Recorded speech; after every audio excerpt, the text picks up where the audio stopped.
Rabaul Harbour, spectacular and steeped in history.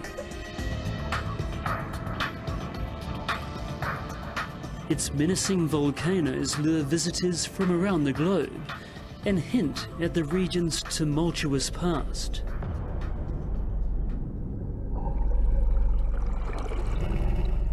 Beneath the surface of the water lies a diver's paradise. Shipwrecks litter the sea floor.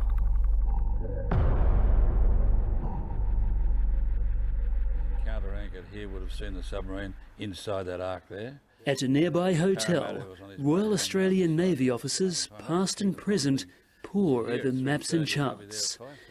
They've joined forces to find the wreckage of Australia's very first naval loss. I think we've got to concentrate on the contours out to the depth you're capable of doing. Does that make sense to you? Retired Royal Australian Navy Commander John Foster is on a crusade. He spent the past 30 years searching for Australia's first ever submarine, the AE-1. Submarines have accidents all the time, or they get sunk quite frequently in wartime. But this one has just disappeared without any hint of something going wrong. It's a mystery where he went, and that's the thing, solving the mystery, finding out what might have happened.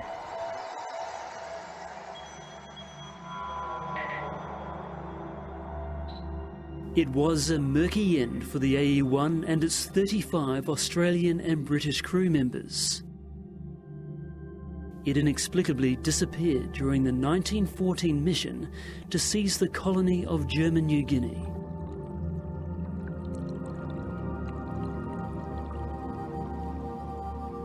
The AE-1 was one of 2 submarines built in England for the Royal Australian Navy. Their sizable torpedo bays made them a force to be reckoned with.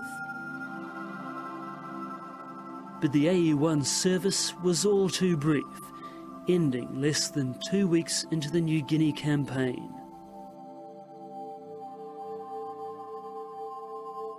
John Foster's made several attempts to find the AE-1, but this time he's better equipped.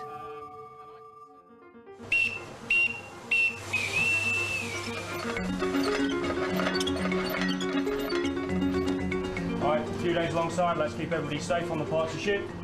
Right, anybody got any questions? HMAS Benalla, one of the Royal Australian Navy's high-tech survey ships. It's been working in the area for the past month, and Navy HQ has agreed to help John Foster's quest. But the clock is ticking. He has just 48 hours to find the wreckage of the lost sub. Port 15. I feel some confidence about it, and I'm also feeling nervous about it because there's been so many dead ends over the years, you know, that you're just worried about perhaps having another one.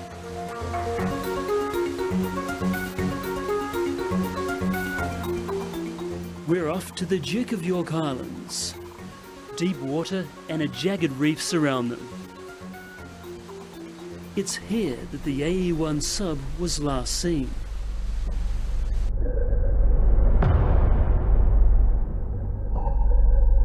John Foster firmly believes the men who perished that day should not be forgotten.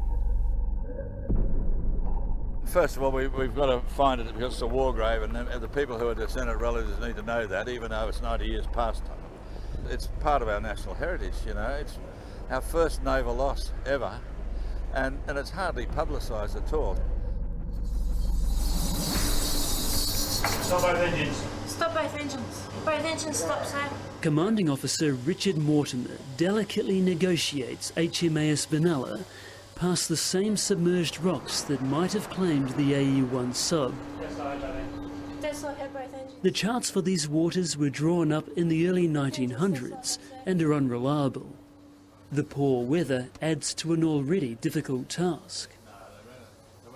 We'll end up mowing the lawn, which is actually a term we use, and we'll just run up and down the coast initially for us to establish exactly where that coastline is and where the reef line is, and then just move out in predetermined steps from the coastline into progressively deeper water.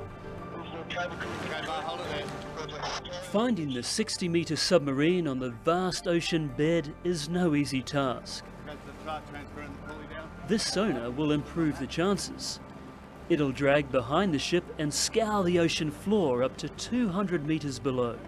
That's what it is. It's basically got an echo sounder on each side, and instead of just pinging straight up and down, it pings out to the side.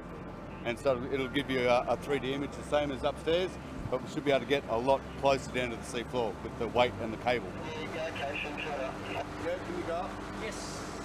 It's a slow process. The slower we go, the deeper it goes. But 8 hours into the search, the sonar detects a strange shape on the ocean floor. We've got the hump coming down. That's a natural feature. You can see how rounded it is, and then it's this one here that we're interested in.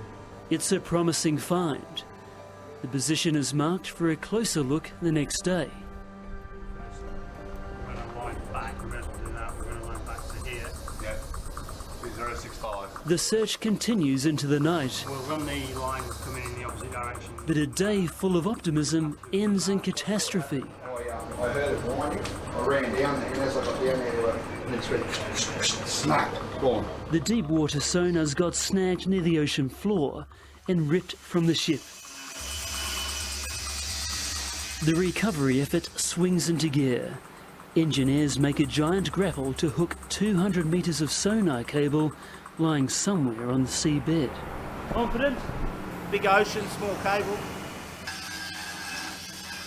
Yeah, a bit of a blow, as you say, but we still can push on in the shallower waters around the reef areas which haven't been searched before, and that's what we're doing now.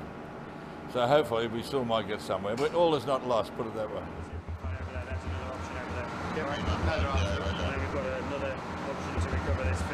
The following morning, the search for the $30,000 sonar takes priority. But the grapple comes up empty. The search for the sub continues in shallower water. It's very interesting, those angles, isn't it? HMAS Benalla's sole remaining sonar is attached to its hull and has less range. Yeah, almost sort of 12-15 metre shadow length, so that's got some elevation to it.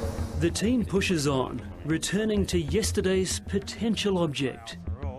At 60 metres, the ocean floor is within range.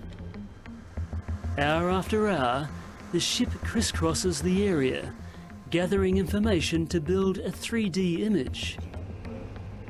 And as you can see there, there's two sections sitting quite close to each other on an indentation on the slope of the reef there that shows quite clearly vertical extent.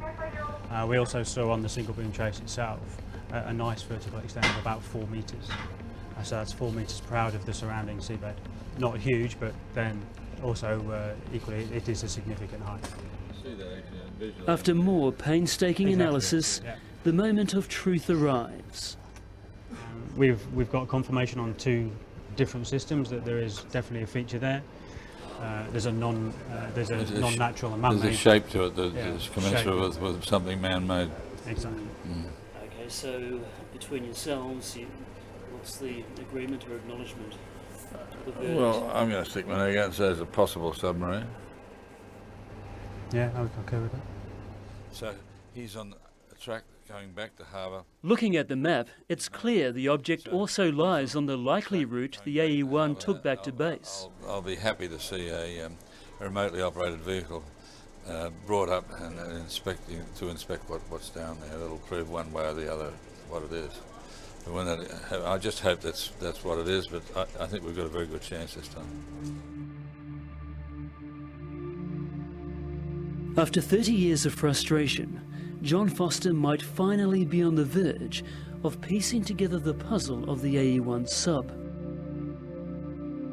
Perhaps more importantly, finding out why 35 men perished on that fateful September afternoon in 1914. It's not much fun finding somebody's grave, but having done so, we're probably bringing back memories of these fine men from 90 years ago, which otherwise wouldn't happen. For John Foster, the search will continue. He'll be back to investigate further. Until then, the mystery of what happened to Australia's first submarine remains unsolved.